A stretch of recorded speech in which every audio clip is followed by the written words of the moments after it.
আমরা ডিসি মহোদয়ের কাছে আমরা দরখাস্ত দিয়েছি, সে দরখাস্ত রিসিভ করে নাই। পরে নড়াইল 2 আসনের এমপি আমাদের জন্য করুণায় 2 এমপি ডিসি সাহেবকে বলছে যে এখানে বিক্রি করার দরকার নেই, যেহেতু জনগণের অনেক কষ্ট হচ্ছে। কিন্তু তারপরেও সেই চর বিক্রি হয়ে দেখেন ভাঙ্গন শুরু হয়ে আসছে বর্ষার সময়, আষাঢ় শ্রাবণে নদী ভাঙ্গে, আর আমাদের ভাঙ্গন এবার সবসময় চলমান। আসসালামু আলাইকুম।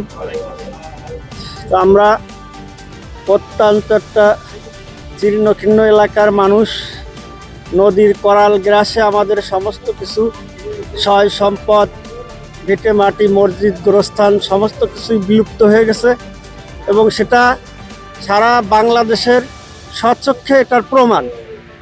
তো আমরা উন্নয়ন করলে সে উন্নয়ন তো আমাদের ধরে রাখার কোনো ক্ষমতা নাই, যেহেতু নিয়তি আমাদের উন্নয়ন সব গ্রাস করছে। আমাদের ভাগ্যে উন্নয়ন নেই, তবে আমাদের ভিটামাটি যা আছে এতটুকু রক্ষার জন্য আমরা মাননীয় সংসদ মহোদয়ের কাছে নির্বাচনের আগেই প্রত্যাশিত ছিলাম যে আমাদের এই জায়গায় নতুন একটি চর পড়তেছে, সেখানে যদি একটু চর জাগে, পুরাতন সম্পত্তি জাগলে সেখানে আমরা কিছু রবি শস্য ফলায় জীবিকা নির্বাহ করতে পারবো। এই হাটটিও আমরা দেখেন অনেক কষ্টে নির্মাণ করেছি, এখনও এর অনেক ঝামেলা রয়েছে। তো আমাদের সেই ভিটামাটির উপরে এত বড় চরম আঘাত গত সালে করছে জুলাই আন্দোলনের পরে, যা আমরা সেই অসাধু ব্যবসায়ীর কাছেও আমরা সারা গ্রামের গণ্যমান্য মুরব্বী আমরা বিনীত নিবেদন রাখছিলাম যে মনা তুমিও করতে এই চরটি তুমি কিনে না, যেহেতু আমাদের নতুন চর পড়তেছে, এর ধারাবাহিকতা হয়ে যে আমাদের শত কোটি টাকার কাজ সে জায়গাও বিলুপ্ত হয়ে গেছে, সেখানে ওই যে সংস্কার করার জন্য পানি উন্নয়ন বোর্ড কাজ করতেছে।